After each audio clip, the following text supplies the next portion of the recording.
არავის არაფერი არ კითხეს, ადგენენ და შეიმუშავეს ეს გენიალური რეფორმა. ეს არის პერსონალურად ირაკლი კობახიძის პროექტი. ფაქტია, რომ აქ არ მონაწილეობდა განათლების ექსპერტი, აქ არ მონაწილეობდა ვინმე, ვინც ზოგადად ერკვევა განათლება რა არის. კანონ პროექტის მომზადების პროცესში მიღებული კონსულტაციები.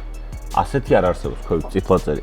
აქ მარტო შრომის ბაზრის კვლევის ტრაგედია კი არ არის და უპასუხისმგებლობა, აქ არის ტრაგედია ცრუ მეცნიერებამ როგორ გაიკვალა გზა ქართულ აკადემიაში. რომელი ბაზრის კვლევით დადგინდა, რომ 20 ასტროლინგვისტი გვჭირდება, სინამდვილეში გაუჩნდა ვიღაცას არხი პულის კეთების. რომ აუცილებლად მიადგებიან, მაშინ მე კერძო უმაღლესებს. ყველაზე რეიტინგულ უნივერსიტეტს აუქმებენ პრაქტიკულად. უამრავი დეტალი აქ არის გაუთვლელი, არის საერთო გადაწყვეტილება, რომ უბრალოდ ვიღაცას დაჰკრა თავში. რატომ არის ისე, რომ ბიძინა ივანიშვილის დაარსებულ ქუთაისის საერთაშორისო უნივერსიტეტს ბევრად უფრო უკეთესი სასათბურო პირობები აქვს. ეს არის ერთადერთი უნივერსიტეტი საქართველოში, რომელსაც არ გაუვლია ავტორიზაცია.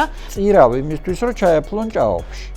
ერთადერთი დადებითი მე რაც დავინახე, ეს იყო ილუსტრაცია, რომ ძალიან კარგად გამოჩნდა აკადემიურ სფეროში ვინ არის. აქ მე ვდარდობ იმას, რომ ეს ყველაფერი დაარტყავს ქვეყნის ეკონომიკას და ისე ჩამოვრჩებით, რომ ფეხზე ვეღარ დავდგებით ვეღარასოდეს. ეს ყველაფერი ჩამოიშლება დომინოს პრინციპით.